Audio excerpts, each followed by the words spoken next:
por los sacerdotes. Antiguamente en Israel, cuando uno iba a consultar a Dios, decía, vengan, vamos al vidente, porque al que hoy se llama profeta, antes se llamaba vidente. Así que en vez de usar la palabra vidente como se usaba antes, tal vez en algunas fuentes o libros que él está usando, explica por qué él está usando el nombre profeta o hombre de Dios, cuando antes realmente se llamaba vidente. Pero eso cambió, el vocabulario cambió. Así que tenemos ejemplos de pequeños cambios que los sacerdotes hacían para preservar la claridad en cuanto a nombres y vocabulario antiguo. Por lo tanto, bajo directrices estrictas, los libros se sometieron a una edición eficaz, con el resultado de que los textos se mantuvieran accesibles con el paso de tiempo. Con la excepción de estos pequeños cambios, los escribas tuvieron mucho cuidado de copiar un manuscrito viejo a un manuscrito nuevo, palabra por palabra. Es decir, que los escribas, no había máquinas para reproducir, no había cámaras para tomar imágenes. El proceso de transmitir la Biblia fue copiando de un manuscrito viejo a un manuscrito nuevo. Y lo hacían con mucha precisión. Contaban hasta el número de letras y palabras en un libro. Cada libro tenía una suma del número de palabras que el libro tenía, el número de letras que el libro debe tener, y sumaban el valor de las letras y lo notaron al fin del libro. Entonces, cuando terminaron de copiar, vamos a decir, el libro de Deuteronomio, contaron todas las letras, sumaron el valor de todas las letras y lo anotaron y lo compararon con el manuscrito viejo. Y si era exacto, entonces era una buena copia. Es un método muy similar a lo que hacen las computadoras hoy en día en la transmisión de información. Esto se llama un checksum o suma de comprobación para saber que la información no se corrompe en el proceso de transmisión. Por eso la palabra hebrea para un escriba era un sofer, que significa literalmente uno que cuenta, porque no solamente está copiando, sino también está contando para confirmar que la copia es buena. Algo que hacían los escribas, no sé si pueden ver que esta letra es más grande que las otras letras, y eso es porque es la letra de en medio, middle letter, la letra del medio, empezando con Génesis acá y terminando con Deuteronomio 34:12. Esta letra es la del medio del Pentateuco. Entonces lo hacían una letra grande para después contar todas las letras antes y todas las letras después, y debe quedar el número igual. Esa es la precisión con lo que los contadores, los soferim, los escribas, sacaban las copias de la Biblia. Aquí tenemos el ejemplo de la letra un poquito más grande para reconocer que es la del medio. En conclusión, entonces, podemos tener confianza en las creencias tradicionales sobre la fecha y el autor de los libros del Antiguo Testamento. Moisés sí fue el autor de estos libros y los escribió en la fecha que mencioné antes, alrededor de 1400 años antes de Cristo. También podemos estar seguros de que los libros fueron cuidadosamente copiados y preservados, y que todas las actualizaciones editoriales se hicieron de una manera estrictamente conservadora. No hay inventos aquí. Los sacerdotes no metieron lo que querían meter. Copiaron con mucho cuidado de un manuscrito a otro para preservar durante todas las generaciones lo que recibieron. Entonces vamos a pasar a otra pregunta. Tenemos 37, aquí dice 39, pero son 37 libros del Antiguo Testamento, pero estos 37 libros son los que deben de estar. ¿Son realmente estos 37 libros inspirados por Dios? Encontramos en Deuteronomio 31, cuando Moisés terminó de escribir las palabras de esta ley en un libro, hasta su conclusión ordenó a los levitas que llevaban el arca del pacto del Señor: tomen este libro de la ley y colóquenlo junto al arca del pacto del Señor su Dios, para que permanezca allí como testigo contra ustedes. Así que Moisés, bajo el mandato de Dios, ordenó que la ley estuviera ante el arca del pacto. Tenía que guardarse cerca del arca de pacto para que esas palabras pudieran servir como testimonio, testigo contra el pueblo de Israel. Y dice en 4:2, ustedes no añadirán nada a la palabra que yo les mando, ni quitarán nada de ella, porque para que guarden los mandamientos del Señor su Dios que yo les mando. Ahí Dios ordena que cuando hagan copias de los manuscritos, que no sustraigan o que no inventen, que no imponen otras palabras más, no añadan más, ni quiten nada, sino que tienen que preservar exactamente las palabras que Dios mandó. Y estos 5 libros se tenían que guardar con el arca del pacto siempre. Dios ordenó que los libros de Moisés fuesen guardados junto al arca del pacto. Y en el futuro, después de Moisés, cuando otros profetas y hombres santos se levantaron en Israel, personas como Samuel, como Isaías, etc., y estos recibieron revelaciones de Dios, sus enseñanzas, ya sean escritas por ellos o por sus allegados, habrían sido recogidas rápidamente por la comunidad de los fieles. Las profecías de estos profetas y sus escritos, junto con el Torá, fueron guardados ante Dios en el templo en Jerusalén.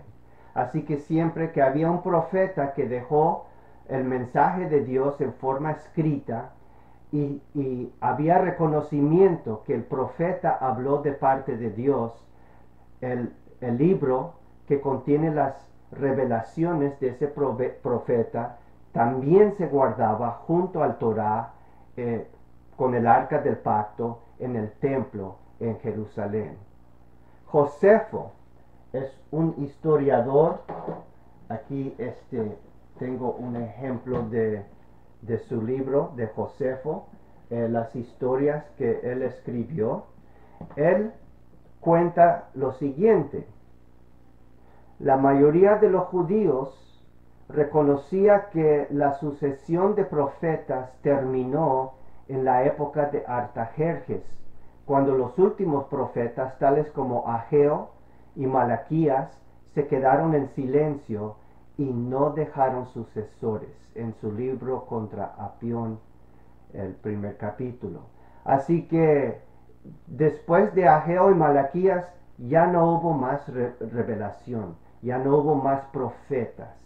Dios guardó silencio, y ese es el tiempo en medio de los dos pactos. El Antiguo Testamento, el Nuevo Testamento, había 400 años cuando Dios ya no habló, guardó silencio, ya no se levantó profeta.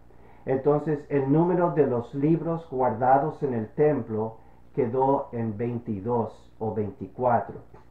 Eso depende cómo son contados, pero son los mismos libros, ya no hubo más. Por ejemplo, los 12 profetas menores se guardaban en un solo libro en esos tiempos. Por eso nosotros contamos 37 y ellos contaban 24, porque 12 de los libros que nosotros contamos estaban en un solo libro, pero es la misma información. Tenemos las tres divisiones, como ya hemos hablado, que se llama Tanaj, por el Torah, Nevi'im y Ketuvim. Los Torah, los 5 libros de Moisés; Nevi'im, los profetas, tales como Josué, Jueces, Samuel, Reyes, Isaías, Jeremías, Ezequiel y los 12 profetas menores; Ketuvim, los escritos, como los Salmos, Proverbios, Job, eh, las 5 Megilot, que son libros: Cantar de Cantares, Ruth, Lamentaciones, Eclesiastés y Esther, y los libros de Daniel, Esdras, Nehemías y Crónicas. Ahora, estos libros, que realmente eran rollos, todavía Megilot, es, es, fueron guardados en el templo, y esto define el canón del Antiguo Testamento. 24 libros, como ellos los contaban. Son los mismos libros que la Biblia protestante considera como libros canónicos, 37 libros. De vez en cuando había debate entre los rabinos sobre algunos de estos libros del canón del Antiguo Testamento. Había controversia, por ejemplo, el libro Eclesiastés, porque parece que a veces dice algunas cosas que no podrían contradecir otras partes de la Biblia. O el libro de Esther es un libro que no trae enseñanzas, es pura historia y no habla ninguna parte de Dios. Había controversia, sin embargo, estos libros, rollos, permanecieron en el templo como parte del canón bíblico del Antiguo Testamento. Y Jesús enseñó que él aprobaba de estas 3 divisiones del Tanaj, porque él citó de cada sección. Él citó del Torah, de los Nevi'im y de los Ketuvim, demostrando su aprobación.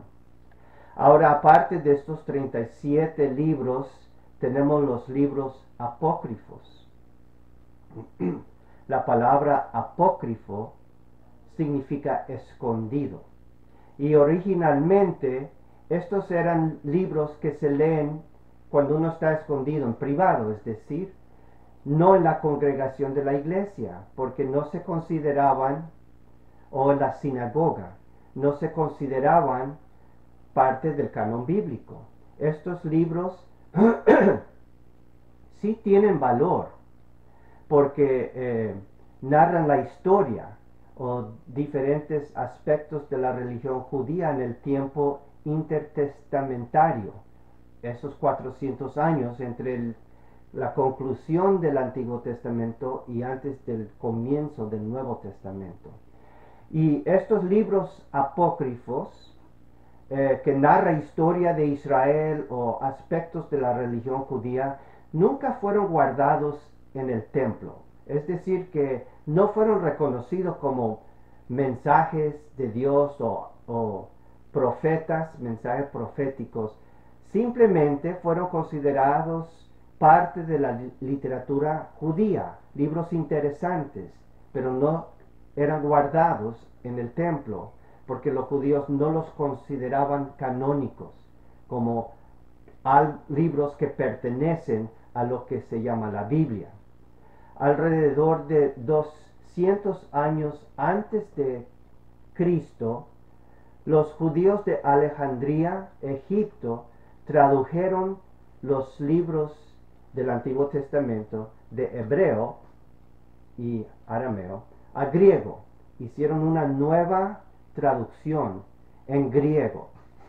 Esa traducción del Antiguo Testamento en griego se llama la Septuaginta. A veces se reconoce por esto LXX, lo cual es 70 en latín.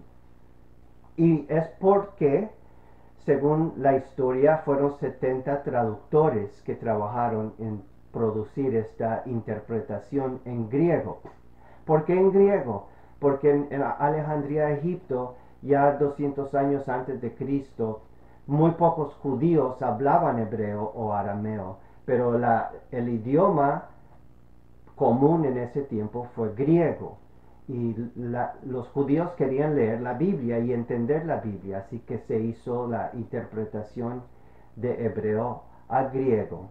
Y la Septuaginta no solamente tradujo los 37 libros del Antiguo Testamento, sino también dio traducción en griego de los libros apócrifos. Durante las primeras épocas del cristianismo, o sea, tiempo de expansión de la iglesia que encontramos en el libro de Hechos, los cristianos, los primeros cristianos, no tenían acceso a los escritos del Nuevo Testamento. ¿Por qué? Porque estaban en proceso de ser escritos. Todavía los apóstoles estaban procesando, pero la única Biblia que estos cristianos tenían fue el Antiguo Testamento y en griego, porque sabemos que todos los libros del Nuevo Testamento son también escritos en griego. Así que los primeros cristianos leyeron la Septuaginta. La gran mayoría de las citas en el Nuevo Testamento, cuando el Nuevo Testamento hace referencia a una cita del Antiguo, lo hace de la Septuaginta, no de la versión hebrea del Antiguo Testamento o en hebreo. Por esta razón que la Septuaginta no solamente tradujo los libros canónicos, sino también incluyó los libros apócrifos. Por esta razón, la valorización judía de que los libros apócrifos no eran canónicos quizás no fue bien percibida por muchos cristianos, pues cuando ellos tomaban la Septuaginta, notaban que los libros apócrifos estaban incluidos junto con los libros canónicos del Antiguo Testamento. Este es un hecho importante, ya que el griego era la lengua dominante de la iglesia primitiva, lo que significa que pocos cristianos le daban mucha importancia al Antiguo Testamento en hebreo. Por lo tanto, cada vez que ellos tomaban el Antiguo Testamento, lo hacían en su versión griega y al hacerlo tomaban los libros apócrifos también. Esto fue donde entró la confusión de los libros apócrifos cuando fueron incluidos en la Septuaginta. Ahora, Jesús nunca citó de ninguno de los libros apócrifos. Los apóstoles tampoco citaron algún libro apócrifo. No citaron jamás. En todo el Nuevo Testamento, los autores de los evangelios y de las epístolas nunca citaron los libros apócrifos. Por lo tanto, la iglesia cristiana heredó los 37 libros del judaísmo como el canon oficial del Antiguo Testamento. Sin embargo, las dos cosas principales de esta identificación errónea son que estos libros apócrifos fueron incluidos en la amada Septuaginta y que se pensaba que eran realmente propicios para la devoción religiosa. La gente veía valor en los libros apócrifos como libros para libros útiles espiritualmente. Por razones como esta, los libros apócrifos mantuvieron una presencia constante, pero no oficial, en la iglesia durante más de un milenio. Y durante la época permaneció la confusión y frecuentemente los libros apócrifos fueron incluidos en traducciones como la Vulgata, que es la traducción al latín. Otras traducciones de la Biblia muchas veces incluían los libros apócrifos. El debate sobre los libros apócrifos se volvió más fuerte durante el tiempo de la Reforma Protestante, porque la Iglesia Católica emplea algunos de los libros apócrifos para apoyar sus doctrinas.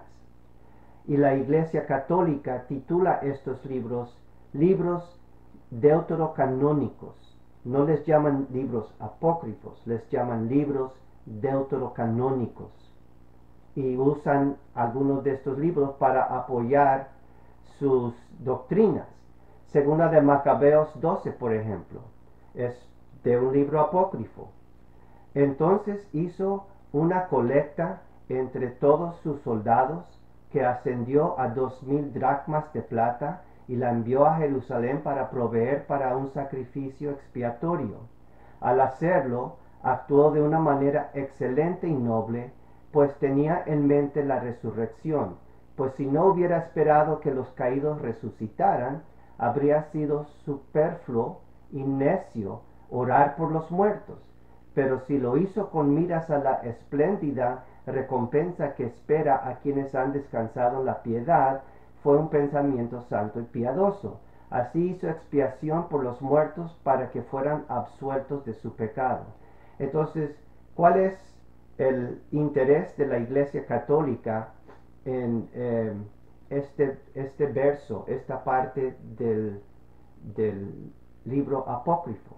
Bueno, aquí promueve hacer expiación y orar o rezar por los muertos, por los difuntos, los que ya han muerto, una práctica que ellos hacen por su creencia en el purgatorio. Y dicen, mira, aquí en la Biblia, porque incluyen este libro en su Biblia, su canón, habla de que es buena idea orar por los muertos. Es un ejemplo.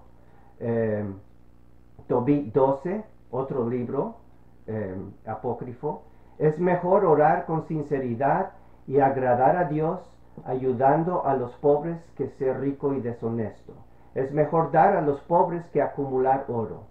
Tal generosidad te salvará de la muerte y lavará todos tus pecados.